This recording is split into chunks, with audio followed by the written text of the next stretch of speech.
retomando os assuntos e, a partir dessa retomada, vocês vão entrando em outras temáticas dentro do assunto.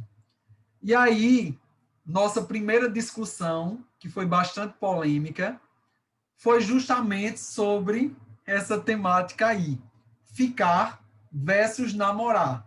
E aí nós tivemos embates, tivemos vários pontos de vista, e é algo interessante. E aí eu pergunto a vocês, daquela primeira aula até hoje, a percepção de vocês acerca dessas duas modalidades de relacionamento permanece a mesma ou vocês têm algo a mais para acrescentar? Miguel já disse que não permanece. Professor, Oi, Isabel. eu acho que os pontos de vista, acho que de todo mundo, foi tão bem colocado nas nossas concepções, que eu acho que se a gente tivesse alguma coisa para mudar, seria muito pouco. Então, acho que assim, poucas pessoas teriam alguma coisa para mudar, porque foi tão bem colocado nosso ponto de vista naquela parte, que eu acho que para a gente mudar de opinião seria muito difícil mesmo. Mais alguma coisa acrescentou, oi, Miguel? Então, na época eu namorava, né? Então, eu acrescento que a carga psicológica que se tem num namoro e, consequentemente, num término é bem maior do que quando você está ficando com alguém. Então, essa é a diferença aí. Aí, Miguel, falando justamente com propriedade, a Islane concordou, viu, com você. E aí, gente, vejam que interessante. Ô, professor. Oi, Joyce. Professor, ao meu ver, sobre esse tema, ficar, x namorar, eu acho que é assim, ficar, você tá conhecendo a pessoa, sabe? É tipo, você não vai ter algo sério com ela, então você não tem nenhuma responsabilidade, assim, entre aspas, você não tem nenhuma responsabilidade emocional, porque você tá conhecendo a pessoa. Aí acho que quando você vai namorar, você já vai ter algo sério, né? Você já vai ter aquela responsabilidade psicológica, emocional, já vai ter que ter mais cuidado, que ficar é aquela coisa aberta, né? Você não tem nada sério, essas coisas assim. Certo. Eu vou provocar a Joyce agora, porque Joyce não esteve nessa aula, e aí eu vou fazer uma pergunta a Joyce, que a partir do comentário que você fez, Joyce. Você falou que ficar faz parte do processo de conhecer a pessoa. E aí eu pergunto, para conhecer essa pessoa, precisamos ficar ou não? Ou foi uma força do hábito que você utilizou a frase? Não precisamos ficar para conhecer alguém. Porque quando você conhece alguém, você não precisa ter nenhum contato físico, no caso, para ter mais conhecimento sobre a pessoa. Então, não. Tranquilo. Ok, Joyce.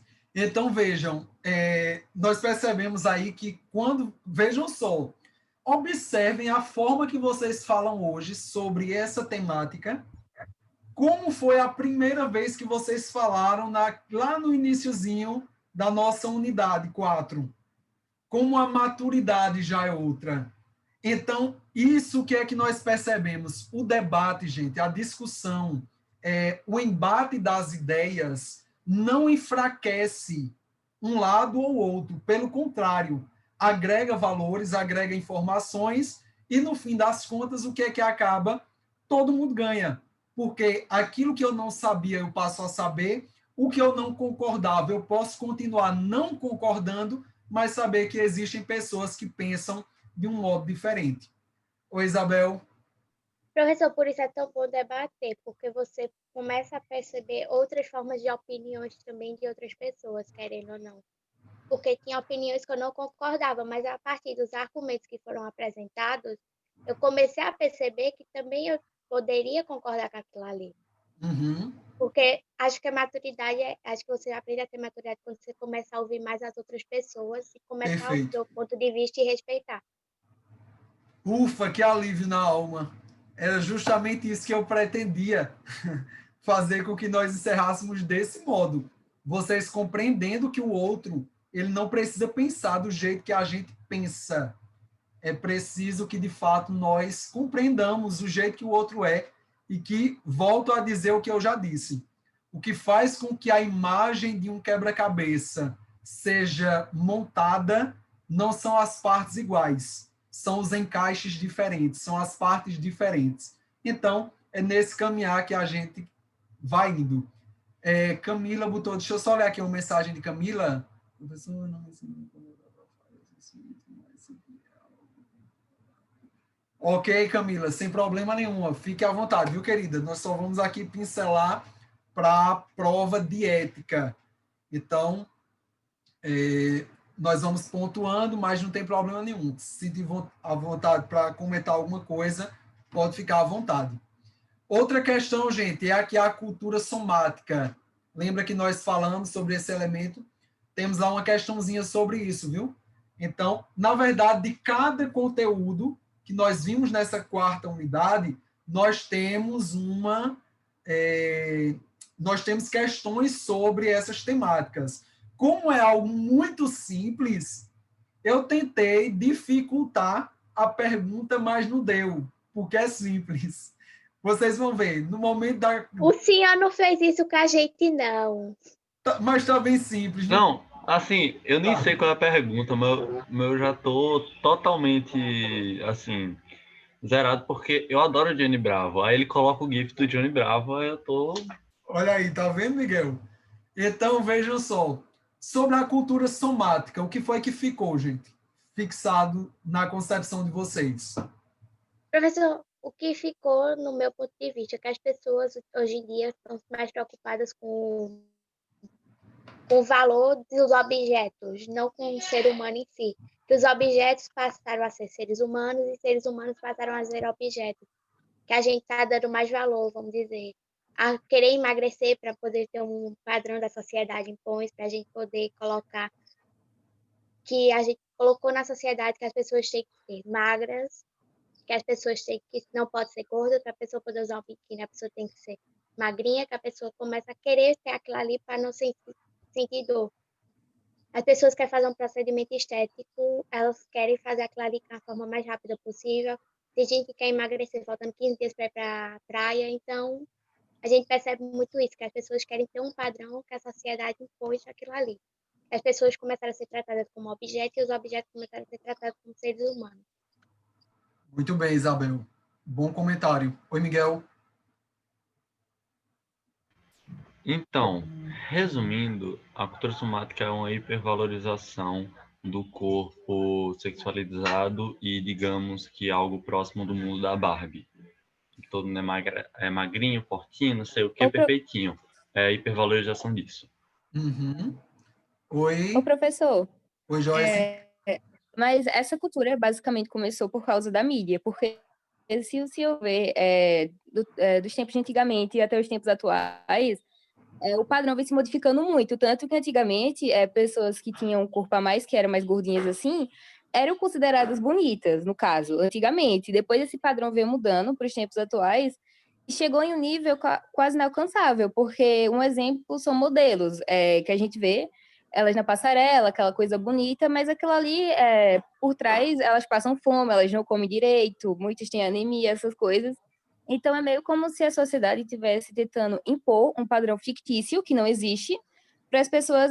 Exemplo, o Instagram é uma rede social muito fake, porque aquilo ali não existe uma vida perfeita, entende? Então, é meio que como se a tecnologia atual criasse mais padrões difíceis e isso vem afetando a sociedade em si. Perfeito, Joyce. Posso contrapor? Só um minutinho, Miguel. É justamente o efeito midiático. É como está na mídia. O que é que a mídia mostra? Se a mídia mostra como sendo bom, logo eu digo, rapaz, está na mídia, maravilha. Um exemplo, trazendo aqui para uma realidade bem próxima. A questão do plágio. Porque tem gente que pega uma redação do jeito que está na internet e envia para mim. Porque acha que pelo fato de estar na internet é boa. E nem sempre é. Você pode produzir muito melhor. Eu estava no 8º ano agora, eu li uma crônica que produziram e, gente, venhamos e convenhamos, a crônica muito melhor do que muitas crônicas de cronistas famosos que eu já tive a oportunidade de ler.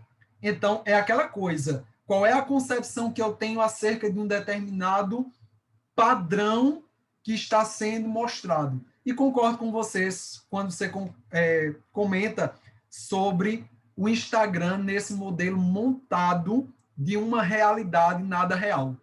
Oi, Miguel. Então, eu discordo.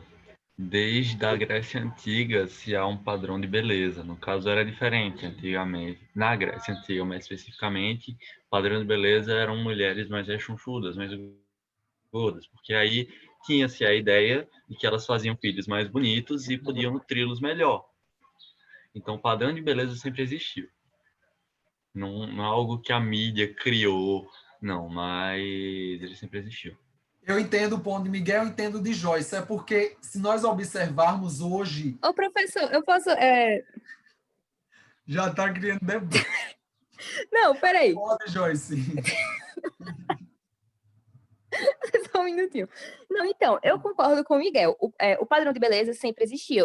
Mas o quê? A mídia também sempre existiu. Apenas não tinha aquela modernidade que temos hoje em dia, entendeu? Porque jornal é mídia, querendo ou não.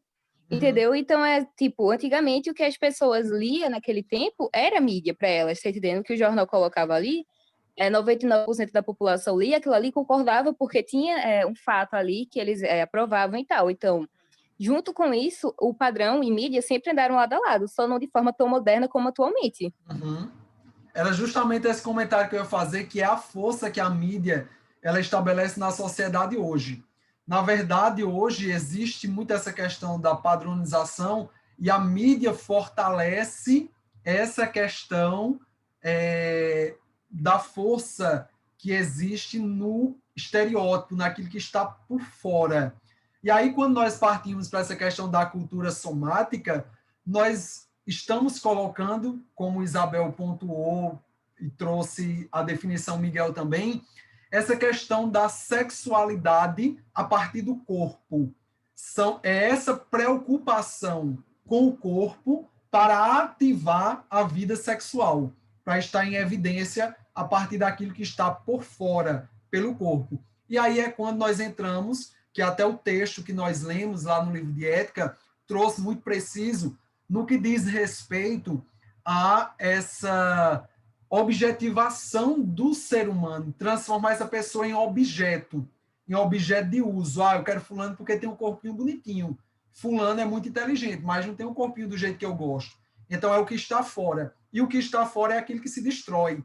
O que está dentro é aquilo que vai permanecer. Então, é a partir disso que nós devemos ter ação. Oi, Joyce. O Miguel, então, o professor, porque o Miguel falou assim, então não existe comércio de jornal na Grécia Antiga, é isso que ele falou? Então não tinha jornal na Grécia Antiga. Então me fala, Miguel, qual era o padrão da Grécia Antiga, por favor, se tu souber citar. Me fala o padrão que existia antigamente na Grécia. Ô, professor. Oi, Isabel. Professor, se tornou até debate aqui agora, mas... Vocês são ótimos. Oi, Isabel. Professor, mas é que nem disseram, o padrão de beleza sempre existiu, mas não tanto quanto hoje é. Hoje está demais, gente. Hoje está demais, porque hoje em dia você vai numa festa, você vai prestando atenção quem é bonito, quem é feio. Você não vai para a festa. Antigamente, é que nem meu pai disse um dia desse. Antigamente, eu ia para a festa na intenção de me divertir. Hoje em dia, não. Hoje em dia, as pessoas vão para a festa na intenção de procurar gente bonita para depois estar falando. Então, então esse padrão de beleza se tornou... Perfeito, Isabel. Oi, Camille. A diferença, professor, é que, assim, esse padrão de beleza realmente sempre existiu, feito o Miguel disse. Só que a diferença é que hoje em dia a gente tem redes sociais. Então, a gente acaba se, como eu posso dizer, copiando muito o que a gente acha bonito de tal pessoa. Só que, tipo, tal pessoa fez cirurgia, tal pessoa fez, enfim, milhões de procedimentos para ficar daquele jeito. E a gente acaba... sendo influenciado por aquilo. Então, pra gente, aquilo é mais bonito do que a gente mesmo que a gente esteja, tipo, bem, sabe? Então, como o Miguel disse, isso sempre existiu, mas o que pesa mais hoje é as redes sociais. Uhum, exatamente. É justamente essa padronização midiática. Quem é que tem mais curtida? Aí, fulano tem mais curtida porque posta foto assim, assim, assim. Eu quero curtida, então eu vou seguir aquele modelo. E acaba que fica uma viralização. E quando nós partimos para o campo da Grécia, nós não vamos entrar nisso, tá? porque a ideia aqui é outra, mas um dos elementos voltados para a beleza na Grécia era justamente que esse fator do belo estava totalmente ligado com os deuses. Então, quem tinha uma beleza exterior muito grande era uma pessoa agraciada pelos deuses. E aí tinha um outro ponto dentro da beleza, que era justamente o seguinte: a concepção na Grécia era essa. A pessoa que de forma exterior é muito bela, agraciada pelos deuses, por dentro ela esconde uma beleza tão grande quanto o que está por fora. Então, esses são dois princípios da beleza na Grécia. É justamente essa temática pelos deuses. A cultura somática, não.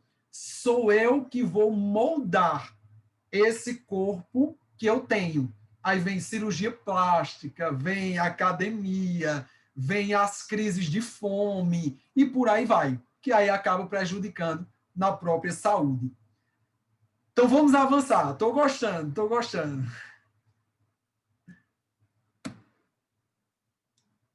Cada vez mais cedo. Informação basta.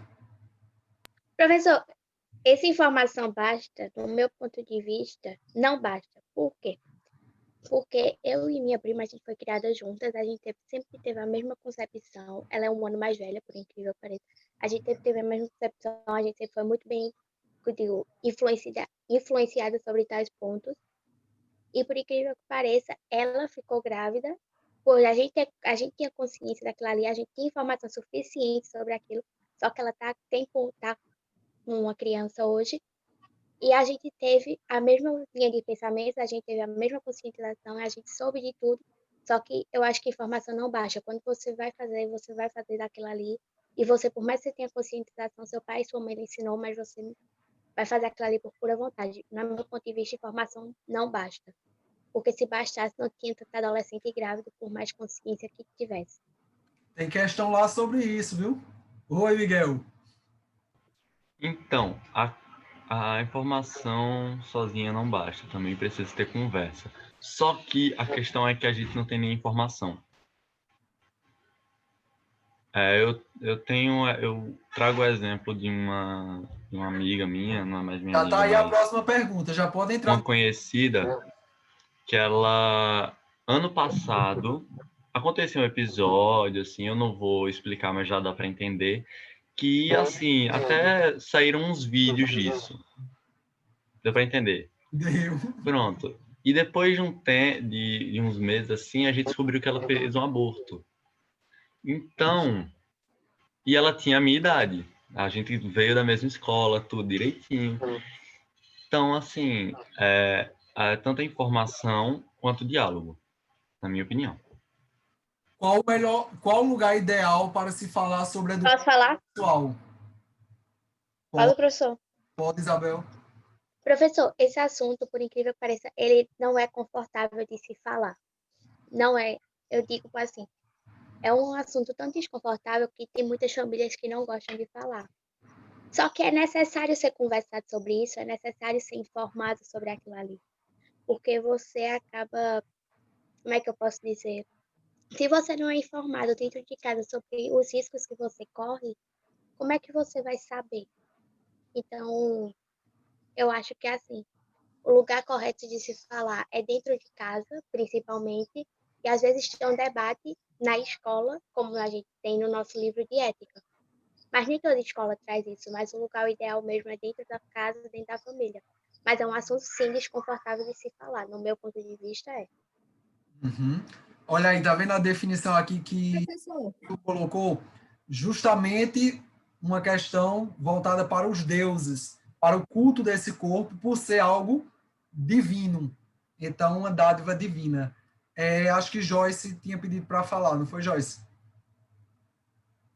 sim, ô, professor, eu tenho uma pergunta para o senhor, assim, para o senhor responder. No caso, sobre a informação de sexualidade, essas coisas, o senhor acha que, assim, no ponto de vista do senhor, Uhum. mesmo conversando com alguém, vamos supor que a família conversa sobre isso, explica a situação e tal, vamos supor que a pessoa vai lá e faz uma coisa que a família alertou que poderia ser perigoso ou que não deveria ser feito. Sim, eu acho que isso é responsabilidade da família, ou isso vem mais da ação e conscientização da pessoa? Ação da pessoa. Se a família faz a parte, veja só, é uma questão macro, isso é em tudo. Por exemplo, nós temos aqui uma aula, nós estamos tendo essa aula, afetividade e sexualidade. E aí aqui nós estamos debatendo, nós estamos vendo o que é certo, o que é errado, como deve ser, a família vem e alerta, e você comete. Foi por falta de informação? Não foi.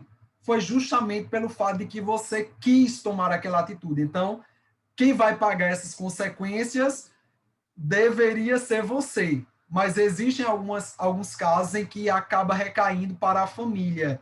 E aí eu cito para vocês um exemplo que é distinto dessa questão da sexualidade. Quando eu vou dar as aulas lá no presídio, por exemplo, várias aulas eu tenho relatos de pessoas que dizem: professor, eu nunca tive alguém do meu lado para mostrar o que era o certo e o que era o errado. Eu já comecei no caminho errado, minha família era no errado, e aí acabou que eu hoje estou aqui. Mas existem outros que chegam e dizem: professor, eu estou aqui pagando por uma inconsequência minha. Minha família alertou, a escola alertou, amigos alertaram, mas eu não dei ouvido. Eu caí na vantagem. E observem que quando nós infringimos uma lei, é por causa da vantagem. Se eu passo no sinal vermelho, é a vantagem de chegar primeiro, antes do tempo, no lugar que eu quero. Se eu vendo o meu voto, é na vantagem de ganhar o dinheiro, mesmo sabendo que durante 4 anos eu posso colocar o meu país, a cidade, o estado nas mãos de uma pessoa que não merece confiança. É a vantagem. Então, consequência da pessoa.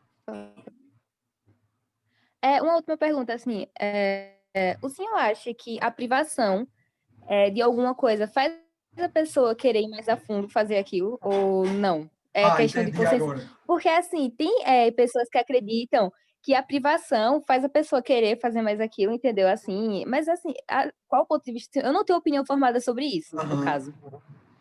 É aquela questão do dito popular, o proibido. E existem pessoas que vão compreender essa privacidade, esse fato de você estar sendo privado de algo pelo bem da sua vida, só que existem casos que esse prender liga uma luz para o fazer por ser proibido e por estar sendo privado daquilo. Porque nós, seres humanos, somos desafiados constantemente a querer fazer aquilo que não nos é permitido.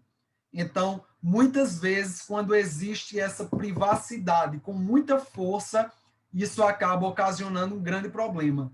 É melhor haver o diálogo, a base da confiança e mostrar os pontos. Mas lembrando sempre, a decisão, o passo inicial é daquela pessoa que está sendo privada. Aí vai de uma questão de consciência muito ampla. O negócio é sempre pensar antes do ato, viu? De tudo nessa vida, gente. Pensem nas consequências daquilo que a gente faz.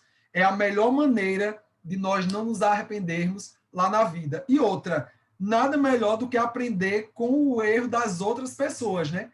Tanta gente que comete, que erra, que faz, e hoje nós temos um reflexo, às vezes, na nossa rua, na nossa casa, pertinho de cada um de nós. Fala, Miguel, que tu já está com o braço cansado de tanto levantar. Então, eu queria dar minha opinião sobre aquele último slide. Na minha opinião, a escola é um lugar extremamente propício, porque vai dar um conhecimento mais teórico da questão. Só que a gente sabe que a gente conversa muito sobre isso entre os amigos. Tem sempre um grupinho de amigos. Eu tinha o meu que a gente vivia conversando sobre isso, que a gente tirava dúvida um do outro, com experiências uns dos outros, não sei o quê.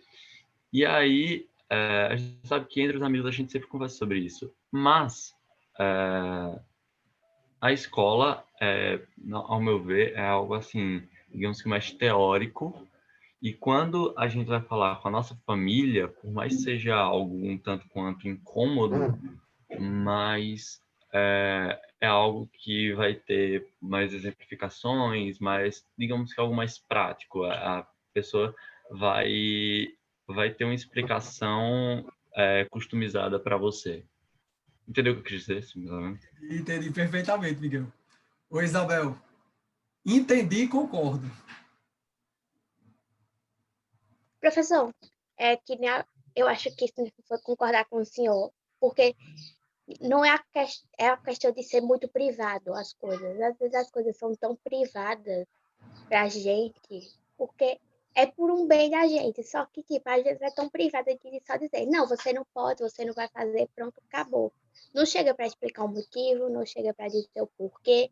Então, pela sua cabeça, você vai querer fazer aquilo ali só porque disseram que não pode.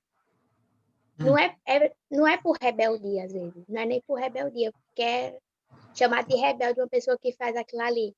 Mas Aham. não é nem por rebeldia. É só pela curiosidade, que nem Miguel falou aqui no chat. É pela curiosidade de vocês fazer aquilo ali que dizem que não pode fazer. Porque Aí, não chegou para explicar o motivo certo de não poder. Só chegou e disse, você não pode fazer, pronto, acabou. E uhum, saiu. Então, mas não chega para dizer, explicar o motivo real daquilo ali. Por ser também desconfortável, né? Mas, exato. E aí eu vou agora entrar aqui como gente mesmo, como pessoa. E aí eu quero dizer a vocês o seguinte, vejam só, existem, eu não culpo as famílias, às vezes, que não tratam sobre estes assuntos. Existem pessoas que não se sentem confortáveis para falar sobre essa temática, até mesmo em sala de aula, na escola. Existem pessoas que ficam constrangidas e eu entendo, porque uma certa vez eu também me senti constrangido em falar sobre esses assuntos, principalmente em sala de aula. Porém, nós precisamos entender o seguinte, gente, vejam, e aí talvez você nem concorde com isso, mas eu não poderia, nesse nosso encerramento, nessa temática, inclusive, não pontuar isso. Gente, família é família, pai é pai, mãe é mãe, mesmo sendo do jeito que é, mas é seu pai, é sua mãe, é seu padrasto, é sua madrasta, é seu tio, é sua avó, sendo o que for, mas é responsável por você. E lembrem-se, os conselhos que um pai, que uma mãe, que a família dá, não é para fazer com que você caia dentro do buraco. É para que você perceba o caminho que lhe desvia do buraco. Por isso que muitas vezes a família é taxada como chata, como retrógrada, como uma família tradicional demais, que não compreende. Mas, gente, precisamos entender que quem nos aconselha conhece a vida. Esse povo já quebrou muita cara, já viu muita gente quebrando a cara. Então, olhe, quando o pai chegar, quando a mãe chegar, mesmo que você não concorde, mas respeite. Conselho de Ô, pai, professor, de família é muito importante. Muito. E conselho de professor também, viu? Tem uns professores meio doidinhos, a gente também, às vezes, segue uma linha lógica. Oi, Joyce. Ô, professor, e assim, muitas das vezes o conselho da pessoa, pela experiência de vida, talvez nem seja tão correto, mas foi o que ela passou na vida, tá entendendo? Então, às vezes, pode ser aquele conselho meio bruto, ou aquele conselho que você acha que foi por maldade, mas às vezes foi uma experiência de vida que ela passou, aprendeu daquela forma, né? Porque, exemplo, uma experiência minha, eu não vou poder aconselhar o senhor, eu vou aconselhar o senhor da minha forma, tá entendendo? Uma experiência sua, o senhor vai me aconselhar da sua forma. Então, Isso. sempre tem aquela coisa, é o benefício que você aprendeu com aquilo, mas tem a forma que você aprendeu que nem sempre é favorável. Aí, Perfeito, por isso, muitas perfeito. vezes, como algumas famílias, eu não vou dizer todas, pai, mãe, avó, enfim, quem cuida de você chega para dar um conselho, passou por uma situação bem mais complicada, aí fala de um modo mais grosseiro, assim, ou talvez mais direto do que você esperava. Aí você acaba levando na ofensiva de vez em quando. Uhum. Sei como é. E também é a fase, né? essa adolescência para a juventude e aquela coisa de querer extravasar e acaba que, por vezes, não compreende. Mas lembre-se, quem lhe aconselha, família principalmente, quer o seu bem.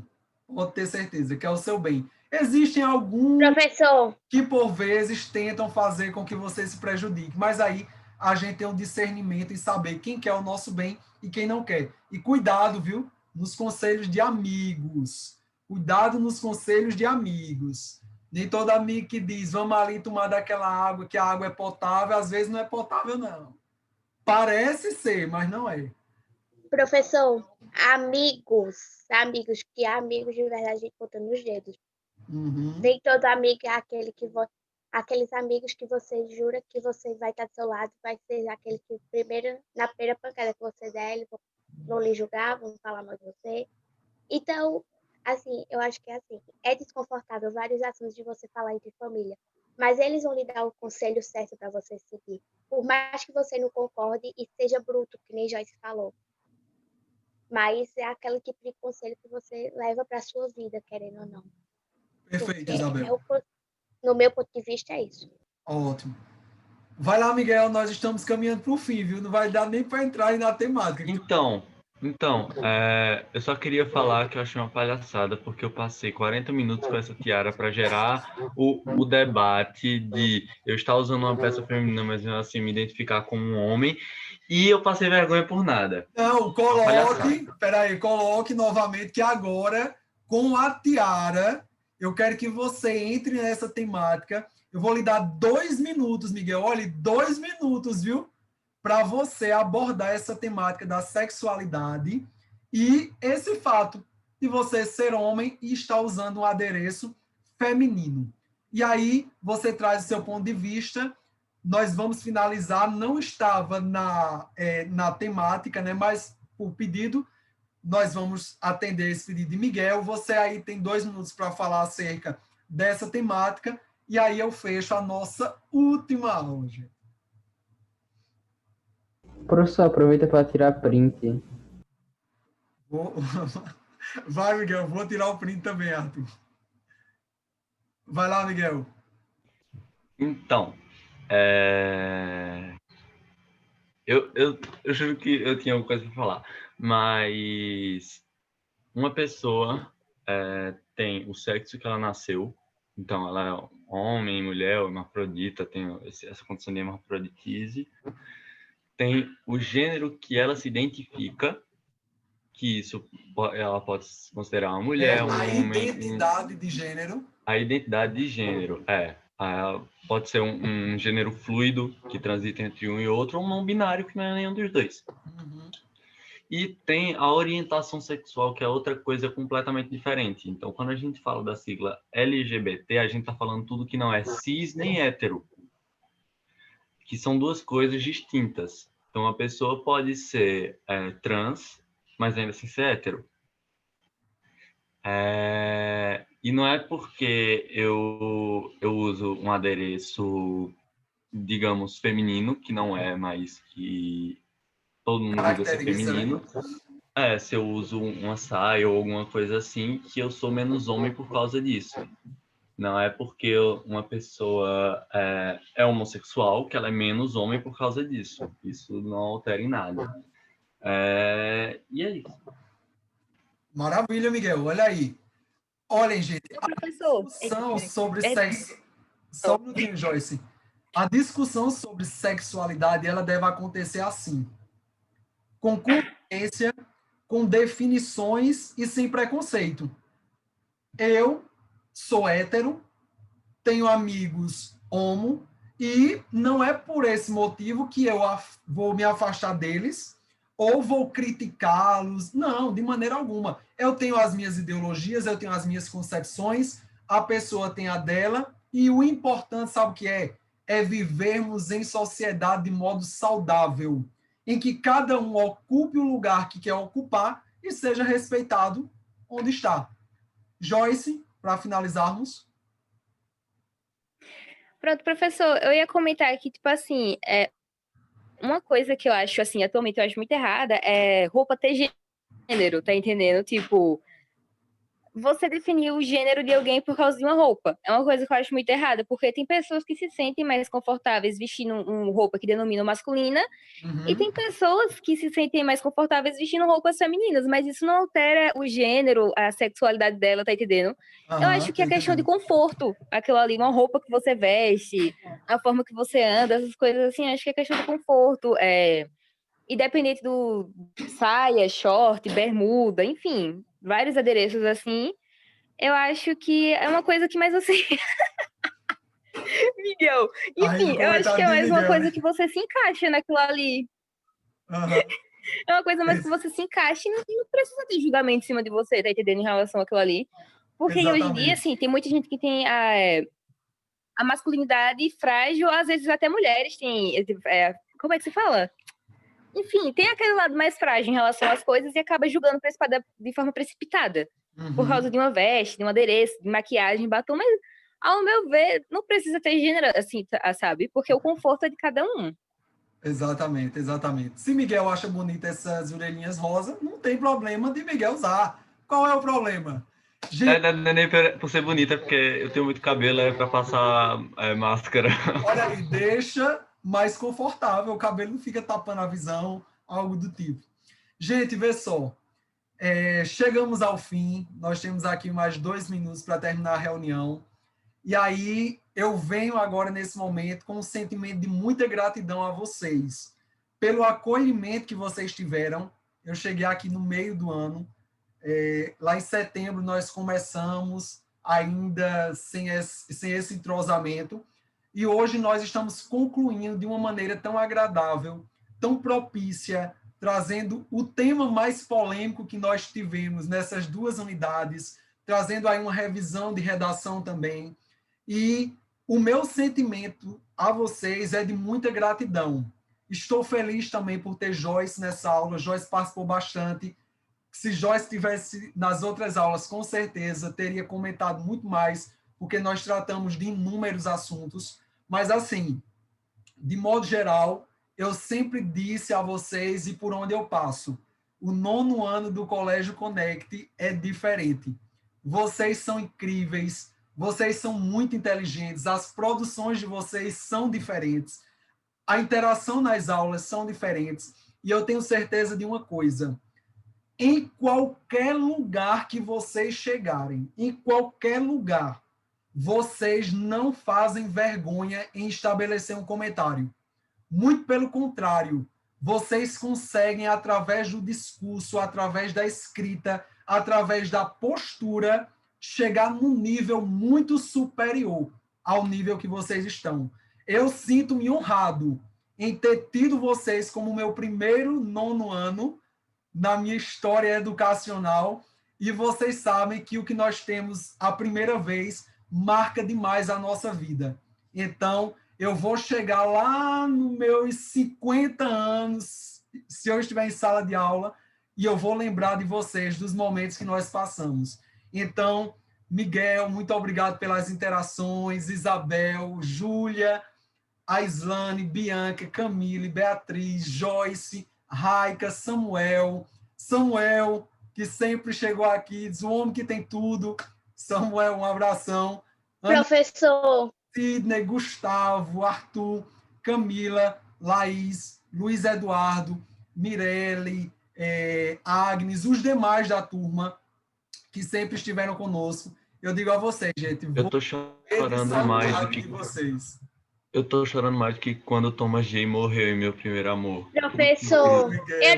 professor, eu vou chorar quando eu desligar essa câmera. Que é isso, gente. Olha, então eu agradeço de coração. Eu não tá me fazendo chorar, não, né? Não. Eu agradeço de coração e eu quero encerrar essa aula de hoje com um cordel que eu tenho, que é a caminhada da vida. E eu deixo essa mensagem para vocês dizendo o seguinte: na caminhada da vida, não vence quem chega primeiro. O importante é ir chegando, mesmo sendo derradeiro, entre quedas e levantes, persistir mais uns instantes com a força de um guerreiro. Pois na disputa é que importa chegar em primeiro lugar. É subir em algum pódio e um troféu levantar, mas na vida é diferente. É preciso seguir para frente mesmo quando se quer voltar. Se pensar em desistir, desista de desistir. É melhor seguir sem forças do que ser forte e sucumbir. É melhor perder tentando do que ficar imaginando o que poderia sobrevir. E se nessa caminhada você tropeçar e cair, se surgir um obstáculo que lhe impeça de seguir, se do chão só se vê casas, se levantem, abre as asas, voem para prosseguir. Então, gente, muito sucesso. Eu vou tirar um print aqui da nossa última aula e dizer a vocês que eu estou com o coração aqui em lágrimas, porque, de fato, eu amo muito vocês. Vocês são uma turma muito especial e por onde eu passar, eu sempre vou citar vocês pela capacidade argumentativa e de escrita que vocês têm. Quem puder ligar a câmera, liga aí, porque aí a gente aparece pelo menos desse modo aqui. E quem sabe que nós teremos aí uma oportunidade também de estarmos juntos, né? Se Deus assim nos permitir. Muito bom ver Miguel terminar essa aula assim. Bianca também. Ana Débora. Ô, professor, Oi. o senhor vai dar aula próximo ano também, de primeiro ano? Estarei sim. Foi firmado ontem, Graças a Deus. permanecerei. Vamos lá, gente. Eu vou tirar o print aqui. Sorriam, enxuguem as lágrimas.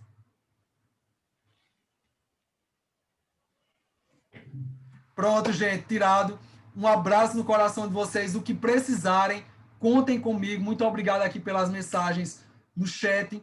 Deus abençoe vocês. Foi uma honra ter sido professor. Olha, até o ratinho de Ana Débora apareceu. Beijo no coração de vocês. I love you, nono ano. Amo vocês. Professor! Tchau.